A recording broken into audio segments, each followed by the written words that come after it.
Si yo te pidiera en esta mañana que hicieras una lista de todos los problemas que tú tienes en este momento, de cualquier índole, económico, familiar, de salud, y que lo pongas en orden de importancia, ¿cuál colocarías en el tope de la lista?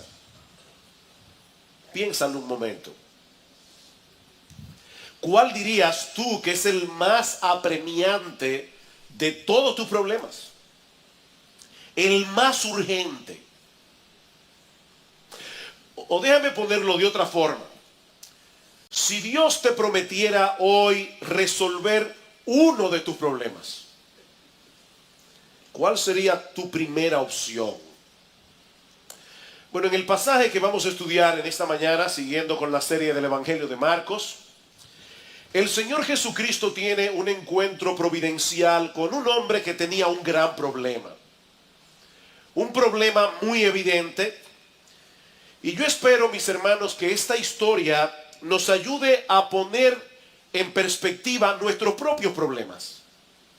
Vamos a Marcos capítulo 2. El Evangelio de Marcos capítulo 2. Yo he titulado el mensaje de esta mañana, El problema más urgente. Marcos capítulo 2, versículos 1 al 12. Dice, entró Jesús otra vez en Capernaum después de algunos días y se oyó que estaba en casa. E inmediatamente se juntaron muchos de manera que ya no cabían ni aún a la puerta y les predicaba la palabra. Entonces vinieron a él unos trayendo a un paralítico que era cargado por 4. Y como no podían acercarse a él a causa de la multitud, descubrieron el techo de donde estaba y haciendo una abertura, bajaron el lecho en que yacía el paralítico. Al ver Jesús la fe de ellos, dijo al paralítico, hijo, tus pecados te son perdonados. Estaban allí sentados algunos de los escribas, los cuales cavilaban en sus corazones, ¿por qué habla este así? Blasfemias dice, ¿quién puede perdonar pecados sino solo Dios?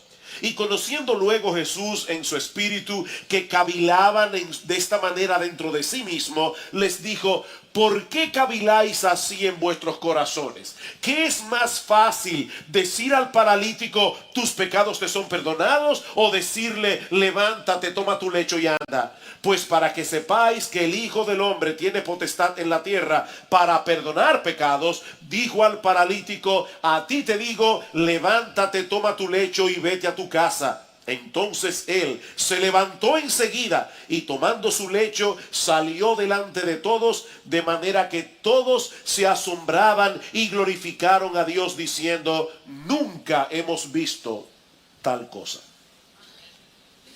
Como esta historia gira en torno a la sanación de un paralítico, permítanme ayudarlos a visualizar en esta mañana lo que significaba estar en esa condición en los días del Señor Jesucristo. Porque fácilmente podemos escuchar hablar de un paralítico y extrapolar la historia de la época del Señor a nuestros días. Ser un paralítico en cualquier época siempre ha sido un gran problema. Pero es indudable que en los días de Jesús era una situación mucho más crítica que ahora. Este hombre no tenía la menor esperanza de que en alguna parte apareciera un especialista, un neurocirujano que pudiera operarle y devolverle, aunque fuera un poco de movilidad, o tratar con alguno de los problemas secundarios que esta condición generalmente trae consigo. Este hombre no contaba con analgésicos que calmaran sus dolores y sus molestias, o con un fisioterapista que lo ayudara a fortalecer su masa muscular, ni siquiera con una silla de ruedas para ser transportado con más facilidad. Ahora, cuando estuvimos en la conferencia de Gospel Coalition, una hermana, no sé cómo, se dio cuenta que mi esposa tiene problemas. Ustedes conocen que ella está lidiando hace mucho ya con una neuropatía crónica y ella vio ciertos movimientos y no sé cómo pudo captarlos. Se acercó, le dijo, ¿tienes problemas? Y el hotel donde estábamos era un hotel muy grande donde se hizo la conferencia. Así que al otro día esta hermana muy gentilmente le consiguió a Gloria una silla de ruedas eléctrica. Así que Gloria estaba mejor que todos nosotros porque estaba con su carrito por la conferencia. Y de paso, hermanos, yo sé que muchos de ustedes estuvieron orando por nuestro viaje, estuvieron orando por la salud de Gloria, y yo creo que esa silla apareció como respuesta de Dios a vuestras oraciones. Así que de paso, gracias. Pero qué bueno, hermanos, que en esta época, no todo el mundo tiene, ¿verdad?, esas facilidades, pero hasta en los supermercados ahora hay carritos para las personas hacer su compra, en algunos supermercados. Pero este hombre no tenía ninguna de esas facilidades. Desde que este paralítico se despertaba por la mañana hasta que se dormía por la noche, él no tenía otra cosa que hacer que mirar al techo. A menos que alguien se compadeciera de él y lo cambiara de posición o lo moviera de un lugar a otro. Cuando él veía que su familia salía hacia el mercado, él estaba allí postrado. Cada día la misma monotonía, cada día el mismo escenario, el mismo aislamiento, tirado en el suelo o en una litera, semana tras semana, mes tras mes, año tras año, teniendo que depender completamente de otros para suplir cualquiera de sus necesidades, por más pequeña que fuera. Este hombre necesitaba ayuda para vestirse, necesitaba ayuda para bañarse, necesitaba ayuda incluso, mis hermanos, para poder hacer cualquier necesidad fisiológica. Por eso alguien describe la condición de este hombre a través de un conjunto de palabras que pueda darnos una idea aproximada de su condición emocional. Dependencia, humillación, confinamiento, a lo que yo añado claustrofobia, aburrimiento, soledad, frustración, vergüenza, desesperación. De manera que el problema de este hombre era más que evidente. Él estaba paralítico. Si él hubiera escuchado la pregunta con la que yo inicié este sermón en la mañana, si tú tuvieras que poner en orden, en una lista, en el tope de prioridad de cuál es tu problema más urgente, él hubiera dicho: mi problema más urgente es que no puedo caminar. Y que no existe la menor posibilidad de que alguna vez yo pueda hacerlo. Pero de repente aparece un hombre llamado Jesús en la misma ciudad donde vivía el paralítico, la ciudad de Capernaum, haciendo milagros extraordinarios, como vimos hace unas semanas atrás. Recuerdan cómo todo el pueblo se agolpó a la puerta para ver a Jesús y para ser sanado, y cómo él sanaba todo tipo de enfermedad. De hecho, inmediatamente antes del relato del paralítico, lo que Marcos nos narra es la sanación de un leproso. Así que por primera vez, este hombre vislumbra un rayo de esperanza. Hay una pequeña luz al final del túnel. Sobre todo porque este hombre cuenta con un grupo de amigos fieles. Un grupo de amigos que son capaces de hacer lo que fuera para llevarlo hasta Jesús. Así que ponen el plan en marcha. Toman al hombre, lo ponen en una litera, lo llevan a la casa donde está el Señor, pero al llegar se topan con una muralla humana impenetrable. Vean otra vez el versículo 1. Entró Jesús otra vez en Capernaum después de algunos días y se oyó que estaba en casa, e inmediatamente se juntaron muchos, de manera que ya no cabían ni aún a la puerta, y les predicaba la palabra. Había tanta gente en la casa que era imposible acercarse a Jesús, y mucho menos cargando a un hombre en una camilla. Pero estos amigos eran persistentes. Y de paso, hermanos, esa es una de las características de la fe. El que verdaderamente cree, actúa porque cree. Y estos hombres creían, ellos tenían la convicción de que Jesús podía sanar a su amigo. Así que tomaron la decisión de llegar hasta él de la única manera posible: desde arriba. Las casas en Israel solían tener una escalera exterior para subir a los techos. Los techos eran usados como terrazas y estaban tan pegadas la una de la otra que si una casa no tenía escalera, era fácil subir a otra casa e ir saltando de techo en techo hasta llegar a la casa que tú querías llegar. No sabemos cómo fue que los amigos del paralítico hicieron su asunto, pero ellos llevaron al hombre hasta donde estaba Jesús. Y de inmediato comienzan a abrir un hueco en el techo por donde bajar al paralítico. Por supuesto, hermanos, Los techos de aquellos días no eran como los de ahora. No se imagine algo así, porque habría que buscar un aparato mecánico para poder hacerlo. No, los techos de aquellos días eran de madera, cubiertos muchas veces de una capa de barro o arcilla. Había ramas cubiertas por esta capa de barro.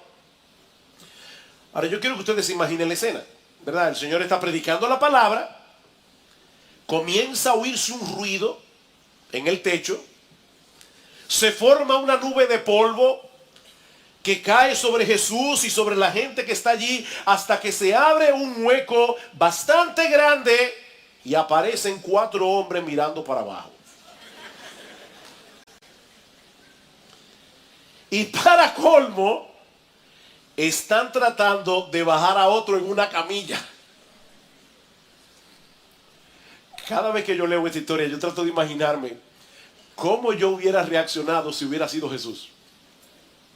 Yo estoy ahí, ¿verdad?, enseñando la palabra, y de repente comienzo a ver todo este movimiento, y yo estoy casi seguro que mi reacción hubiera sido, ¿verdad?, si no hubiera leído la historia, mi reacción hubiera sido pedir de lo más amable posible a alguien en la audiencia que parara esos 4 imprudentes que me están estorbando para predicar.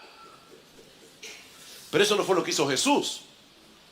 ¿Saben por qué? Porque en vez de verlos como un grupo de necios interrumpiendo su predicación, Él los vio como hombres que tenían mucha fe. De hecho, tanto Mateo, Marcos y Lucas, los 3 evangelios que narran este evento, dicen que Jesús vio la fe de ellos. Jesús vio, no la imprudencia, no la necedad. Jesús vio la fe de ellos, la fe que tenían en Él.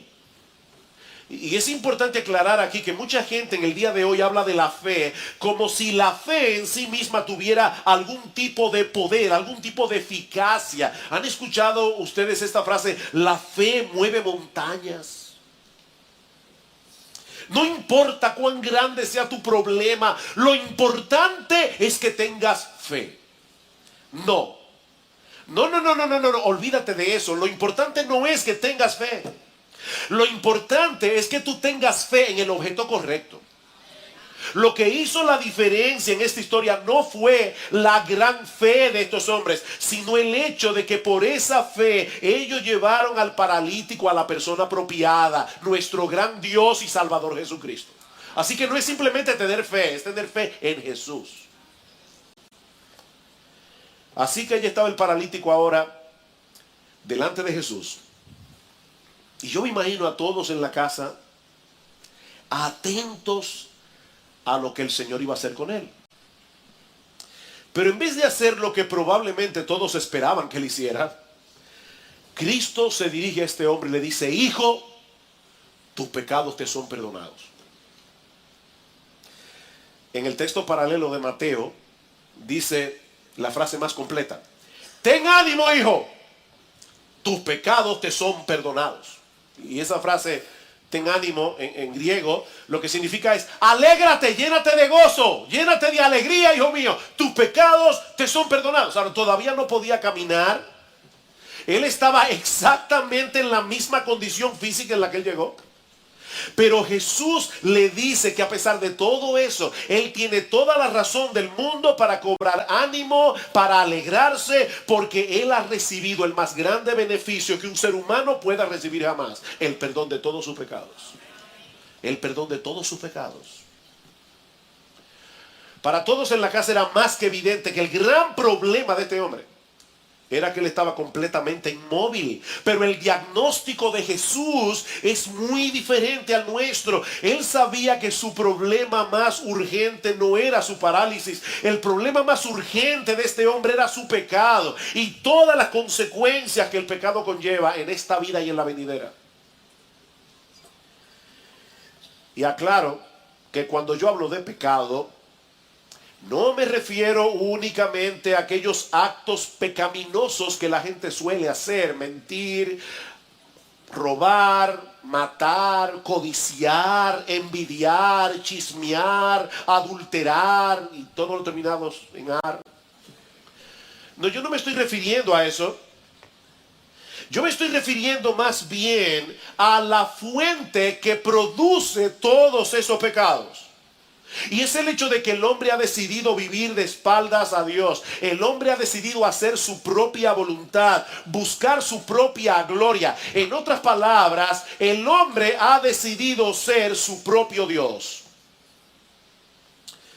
De hecho, piensen por un momento en este paralítico. Él no tenía mucha capacidad para hacer actos pecaminosos. Él no se podía mover. Él no podía robar, él no podía adulterar, él no podía matar, pero podía pecar. Él podía pecar y pecaba porque el pecado es un problema del corazón. Y ese, según Jesús, es nuestro problema más urgente. Mi amigo, ese es el más urgente de tus problemas. ¿Quién sabe cuántas veces este hombre había soñado con la posibilidad de poder caminar? Pensando que esa sería la solución de todos sus problemas. Si tan solo pudiera valerme por mí mismo. Ir a donde yo quiera, como yo quiera, cuando yo quiera. Yo sería el hombre más feliz. Yo creo que nunca más volvería a quejarme de nada. Si tan solo volviera a caminar. Pero Jesús lo veía de otra manera. Para Jesús, si él lo sanaba únicamente de su parálisis, estaba dejando a este hombre en una terrible condición. Él no habría resuelto realmente el mayor de sus problemas. Y ¿saben qué, mis hermanos? Lamentablemente, esa es la ilusión en la que viven la mayoría de las personas, incluyendo muchos que profesan ser cristianos. Ay, si tan solo. Y llena ahí esa línea en blanco, como tú quieras. Si tan solo sanara de esta enfermedad, si tan solo alguien me amara, si tan solo tuviera un mejor matrimonio, si tan solo tuviera un trabajo mejor remunerado, si tan solo tuviera hijos obedientes, si tan solo lo que sea.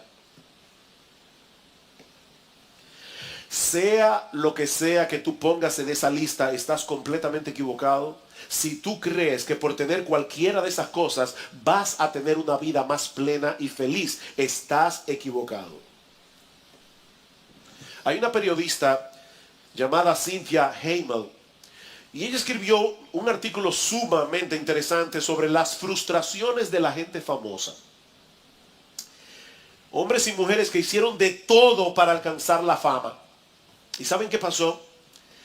Que después de obtener lo que tanto querían, no solo se convirtieron en personas insoportables, sino que ahora eran mucho más infelices que antes. Dice Hamel, me dan pena los famosos, de verdad. Las celebridades una vez fueron seres humanos agradables, pero ahora su ira es terrible, más que ninguna otra persona. Ellos querían fama, trabajaron, insistieron, pero la mañana después de hacerse famosos, ellos querían tomar una sobredosis. Y ustedes saben muy bien que algunos el año pasado lo hicieron. Dice, ya querían tomar una sobredosis porque aquello por lo que habían luchado, la fama que iba a hacer que todo fuese bien, que iba a hacer que su vida fuera soportable, que les iba a proporcionar satisfacción personal y felicidad, ya había llegado y nada había cambiado. Aún eran los mismos. La decepción les había llevado a ser violentos e insufribles. Y más adelante Hamel añade esta sorprendente declaración. Yo creo que cuando Dios quiere gastarle a uno una broma muy pesada, le concede su mayor deseo.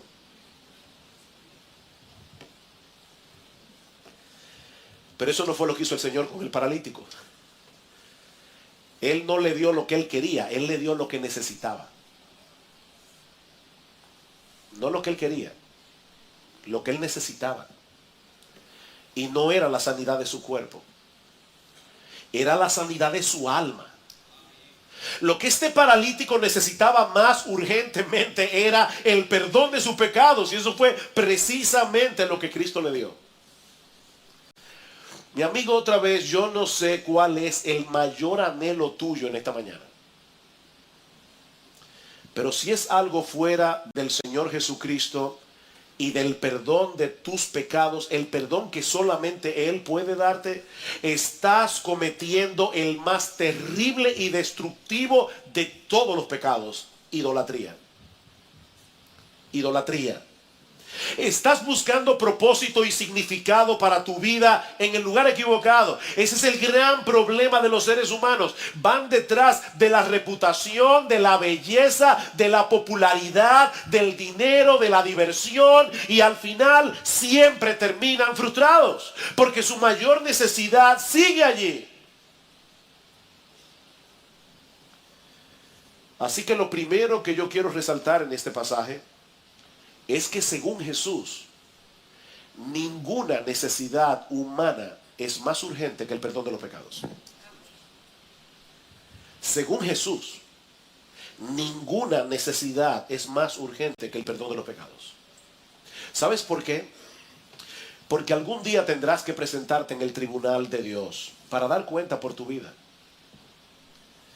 Y en ese juicio nadie saldrá bien parado. Nadie saldrá bien parado. Dice la Escritura en Hebreos capítulo 4, versículo 13, que todas las cosas están desnudas y abiertas a los ojos de aquel a quien tenemos que dar cuentas. Dios conoce nuestra vida. Dios conoce cada íntimo detalle que tú crees que nadie conoce. Dice en Romanos capítulo 3, versículo 10, que en el mundo entero no hay justo ni aún uno, no hay quien haga lo bueno, no hay ni siquiera uno. Todos se desviaron, a una se hicieron inútiles. Todos, absolutamente todos. Pero en medio de ese panorama tan aterrador, este pasaje contiene una increíble noticia. Y es que ese mismo Dios contra el cual hemos pecado, ese mismo Dios que ha sido ofendido todo el tiempo por nosotros, ese mismo Dios decidió resolver el problema a costa de un gran sacrificio. Versículo 6. Estaban allí sentados algunos de los escribas, los cuales cavilaban en sus corazones: ¿por qué habla este así? Blasfemias dice. ¿Quién puede perdonar pecados sino solo Dios? Y conociendo luego Jesús en su espíritu que cavilaban de esta manera dentro de sí mismo, les dijo: ¿por qué caviláis así en vuestros corazones? Interesante, ellos no habían expresado absolutamente nada con sus bocas. De hecho, la palabra que aparece en el versículo 8 es la palabra dialogizomai, de donde viene nuestra palabra diálogo. Jesús tiene el poder para escuchar nuestro diálogo interior. Todos tenemos un diálogo interior. No tenemos que hablar con nadie. Nosotros hablamos con nosotros mismos todo el tiempo. Y Jesús escucha ese diálogo interior que había en los corazones de estos líderes religiosos de Israel. Y lo interesante, mis hermanos y amigos que están aquí en esta mañana, es que en este caso el proceso de razonamiento de estos líderes era correcto. Absolutamente correcto, excepto en una cosa. Ellos pensaron: mira acá, Jesús está clamando tener poder para perdonar pecados. Correcto, perfectamente correcto, eso es así. Jesús no le dijo a este paralítico: hijo mío, ve a Dios para que te perdone tus pecados. Él le dijo: yo te perdono tus pecados. Así que ellos pensaron: ¿Jesús está diciendo tener la autoridad para perdonar pecados? Sí. Sí. Entonces, Jesús está diciendo que Él es Dios porque solo Dios puede perdonar pecados. Correcto otra vez. Correcto otra vez. Todos los pecados que nosotros cometemos, los cometemos primariamente contra Dios, y por lo tanto solo Dios puede perdonar los pecados. Dice en el Salmo 51, cuando David peca contra Betsabé y peca contra Urías Eteo, y David confiesa su pecado delante del Señor y le dice: contra ti solo he pecado y he hecho lo malo delante de tus ojos. Y en el Salmo 103 dice: Él es quien perdona todas tus iniquidades. Así que estos líderes religiosos están allí con ese diálogo interior. Jesús está diciendo que Él puede perdonar pecados, pero solo Dios puede perdonar pecados. ¿Cuál es la conclusión? Jesús está diciendo que Él es Dios. Correcto otra vez. Eso era exactamente lo que Jesús le estaba diciendo. El Señor Cuando le dice al paralítico, hijo, tus pecados te son perdonados, lo que le está diciendo en realidad es que todos los pecados que él había cometido en su vida, los había cometido contra Jesús. Y ahora él le dice, hijo, ten ánimo. Toda tu vida has pecado contra mí y ahora quiero que sepas que yo te perdono todos tus pecados. Imagínate que hay un individuo que es asaltado por una banda de 4 o 5, lo golpean, le roban y lo dejan tirado medio muerto en la calle. Lo llevan al hospital y entonces de repente aparece el mejor amigo del asaltado con una sonrisa de oreja a oreja y le dice, te tengo una buena noticia, conocí a todos tus asaltantes y ya yo los perdoné. ¿Y quién te dio a ti permiso o autoridad para perdonar en mi nombre lo que me hicieron a mí? No hay un hombre en la tierra que tenga autoridad para perdonar pecados.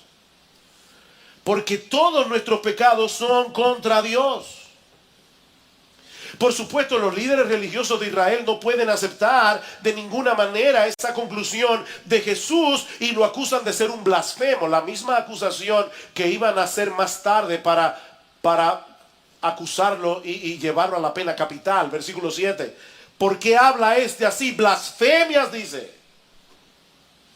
Y ciertamente, mis hermanos, si Jesús era un hombre común y corriente, lo que Jesús está diciendo aquí era una blasfemia.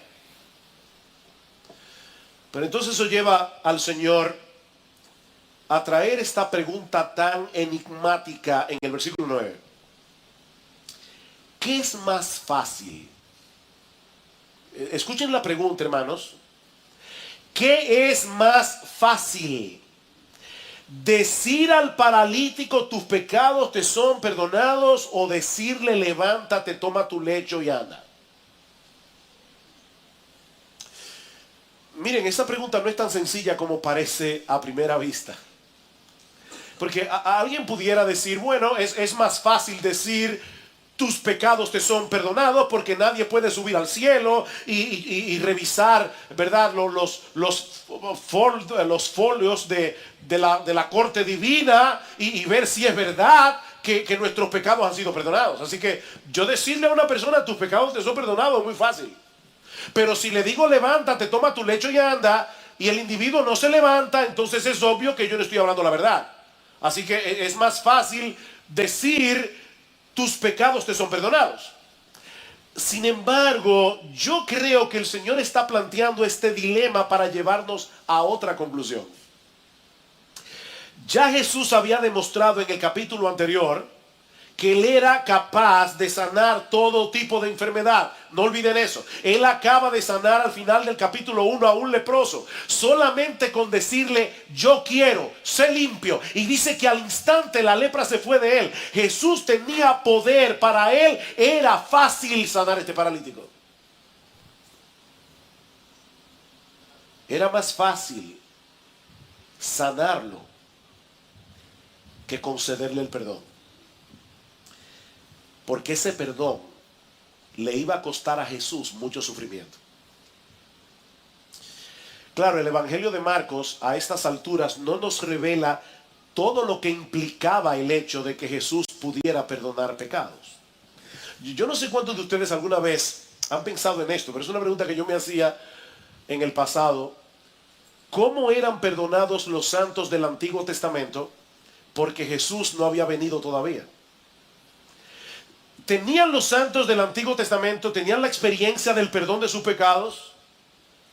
Y la respuesta es sí, pero a crédito. O sea, los santos del Antiguo Testamento experimentaron un perdón a crédito. Ustedes saben cómo, pero usted va a la tienda, usted va a comprar un televisor o cualquier cosa y usted pasa su tarjeta de crédito, pero le dice, no se preocupe, son 6 meses sin inicial y sin interés. Y usted los primeros 6 meses disfruta de su televisión, pero a los 6 meses hay que pagar. Bueno, durante todo el periodo del Antiguo Testamento, Los santos fueron perdonados porque confiaron en la promesa de que iba a venir el Salvador.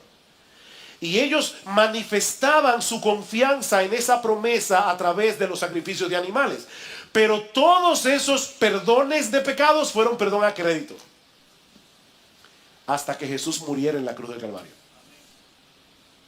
Así que todavía el perdón del paralítico fue a crédito. Pero fue perdón. Fue perdón. Más adelante Marcos nos va a revelar lo que le costaría a Jesús pagar ese perdón hasta el último centavo. Marcos capítulo 8. Marcos capítulo 8.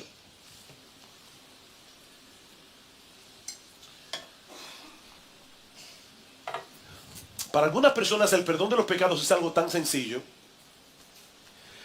Reza 10 Ave María, 4 Padre Nuestro y ya tienes.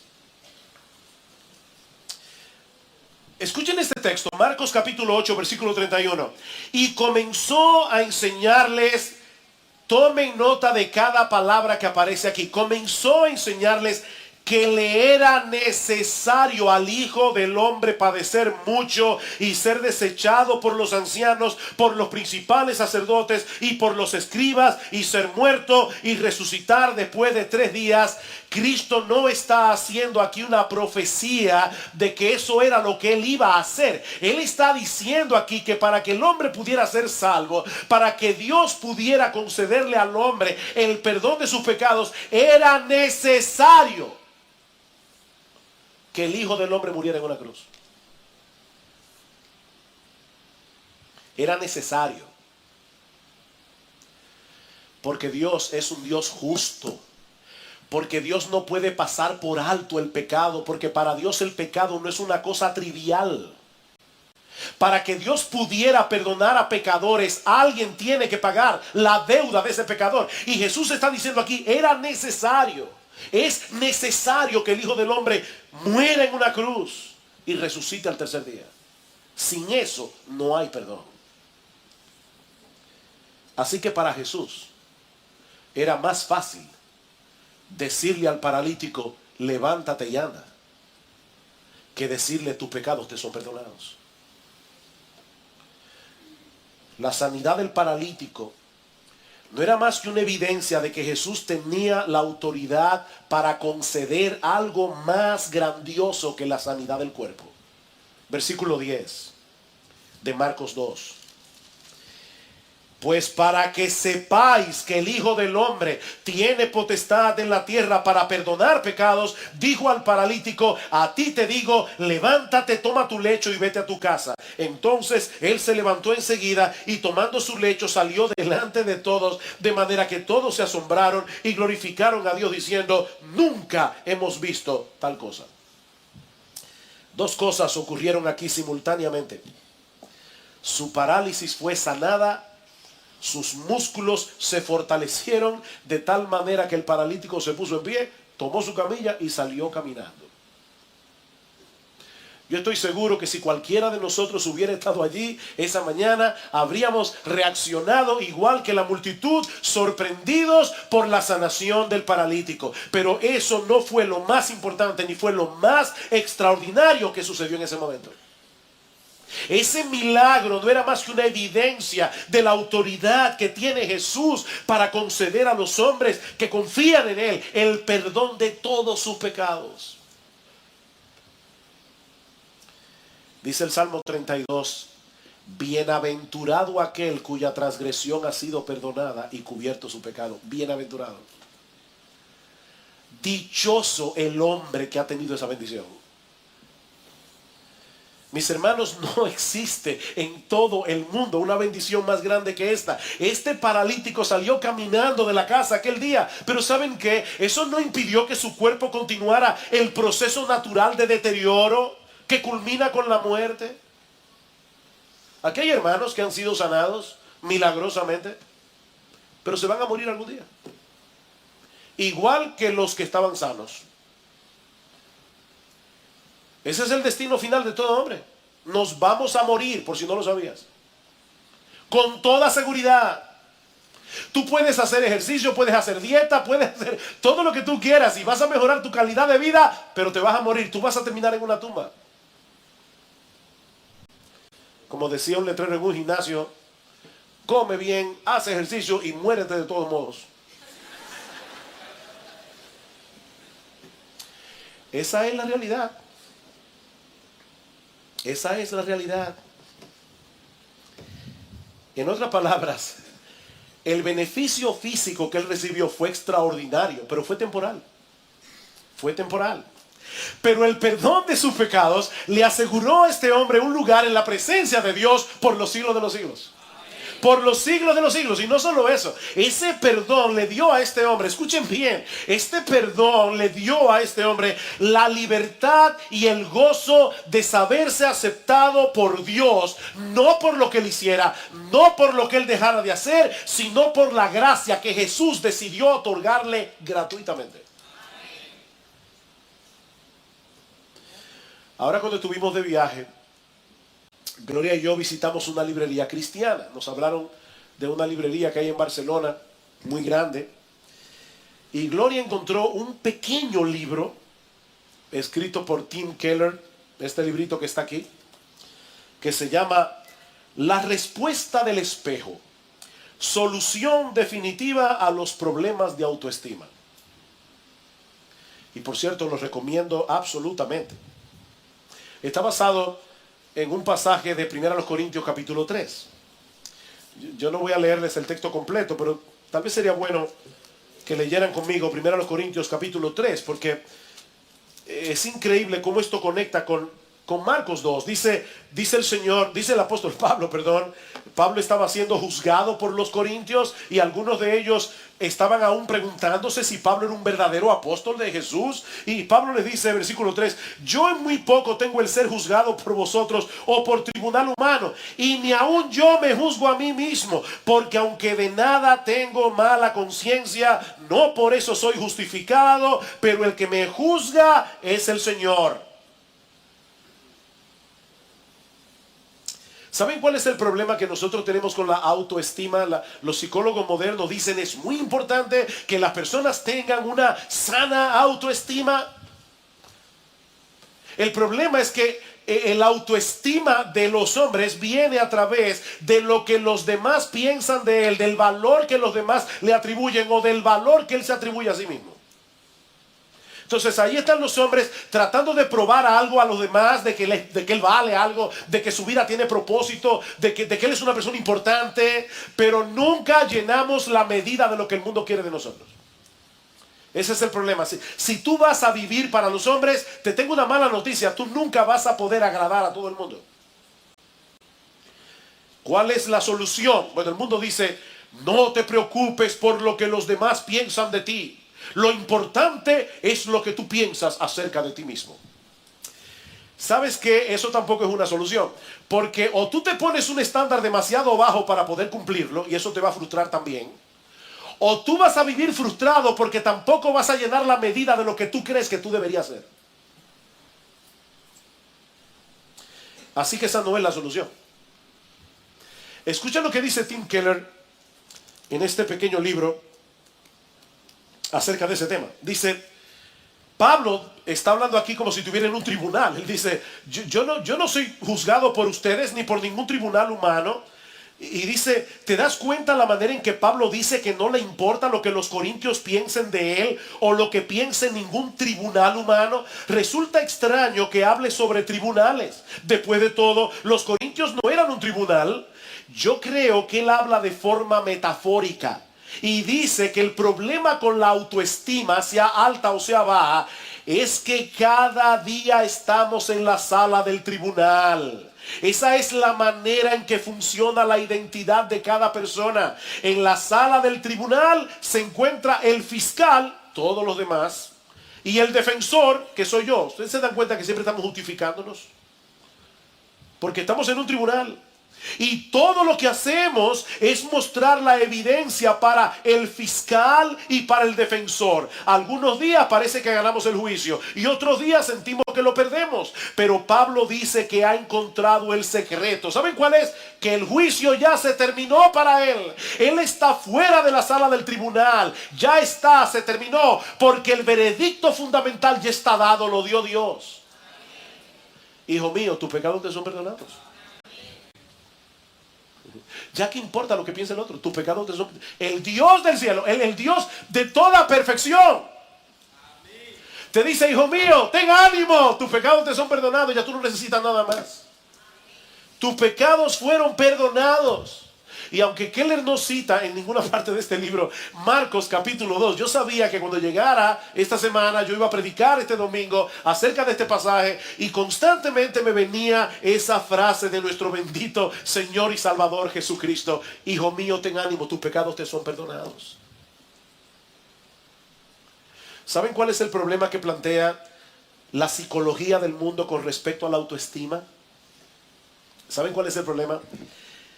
Que en el mundo el veredicto viene después del desempeño. O sea, tú siempre estás tratando de probar que eres alguien. El veredicto viene después del desempeño.